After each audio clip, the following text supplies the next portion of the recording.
bienvenue sur Champ de Conscience. Bonjour à toutes et à tous. Aujourd'hui, on va explorer une version de notre passé qui défie à peu près tout ce qu'on pense savoir. C'est une histoire qu'on ne trouve pas dans les manuels, mais qui, selon certaines théories, pourrait bien expliquer nos origines. Alors accrochez-vous bien, parce qu'on plonge dans les profondeurs de l'histoire cachée. On va commencer avec cette question qui est vraiment au cœur de tout. L'histoire qu'on connaît, c'est une ligne de progrès assez claire, de l'âge de pierre jusqu'à l'ère du numérique. Mais, et si cette ligne n'était pas la seule ? Et si bien avant nous, une autre humanité avait atteint des sommets incroyables avant de tout perdre ? C'est vraiment le point de départ de notre exploration. Rien que le nom, Atlantide, ça évoque tout de suite des images de cités sous-marines, de trésors perdus. Mais la théorie qu'on examine aujourd'hui, elle, propose une interprétation complètement différente. On va oublier un instant le mythe populaire pour découvrir une toute autre facette de cette légende.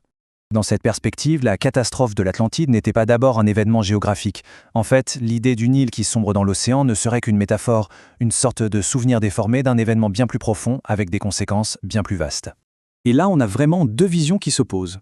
D'un côté, l'histoire qu'on connaît tous, une catastrophe naturelle, une île engloutie. De l'autre, le cœur de cette nouvelle théorie, un événement interne, une chute de conscience, provoquée par une expérience qui a très mal tourné. Le point crucial, c'est vraiment ce passage d'un désastre physique à un cataclysme, disons, métaphysique. Alors c'était quoi cette fameuse expérience qui a si mal tourné ? Abonnez-vous et activez la cloche pour ne rien manquer de nos prochaines révélations. Pour le comprendre, il faut introduire les protagonistes de ce drame cosmique, tels qu'ils sont décrits dans cette version de l'histoire. Et oui, ça nous amène à parler de visiteurs venus d'ailleurs. Bon, le décor est planté avec trois éléments principaux. D'abord, une version de l'humanité très différente de la nôtre, qui existait à l'époque de l'Atlantide. Ensuite, des visiteurs, que la source identifie comme étant des Martiens, qui seraient arrivés avec des connaissances très avancées. Et enfin, une technologie bien particulière qui est au cœur de tout le récit. Cette technologie, on l'appelle le Merkaba synthétique. D'après cette histoire, attention, ce n'était pas une machine comme on l'entend aujourd'hui. C'était un appareil conçu pour manipuler les champs d'énergie, la conscience et même la structure de la réalité. Un outil d'une puissance absolument inimaginable. Et là, la séquence des événements est juste tragique. Les Martiens arrivent, ils construisent ce Merkaba synthétique pour mener une expérience, mais quelque chose leur échappe. L'expérience échoue de manière spectaculaire et ça crée une réaction en chaîne. Un cataclysme qui n'a pas seulement détruit une cité, mais qui a littéralement altéré la réalité elle-même.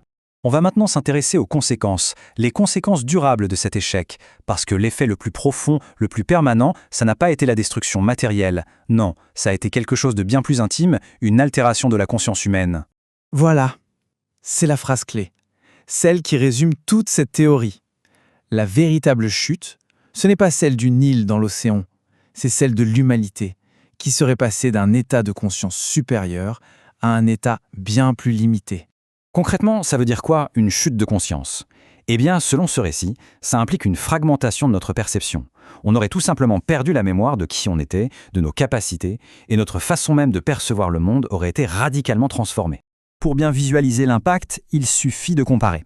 Avant l'événement, l'humanité aurait eu une conscience unifiée, connectée à tout, avec des capacités qu'on qualifierait aujourd'hui de paranormales.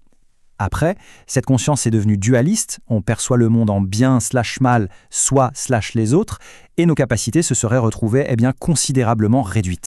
Cette version de l'histoire de l'Atlantide, elle nous laisse avec une image à la fois fascinante et assez troublante de notre passé.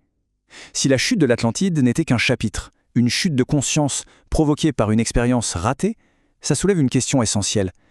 Quelles autres histoires, quels autres secrets sont encore enfouis dans notre passé collectif, attendant simplement d'être redécouverts ?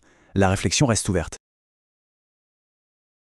Partagez vos réflexions en commentaire. N'oubliez pas, vous êtes les co-créateurs de votre réalité. À très vite pour une nouvelle exploration.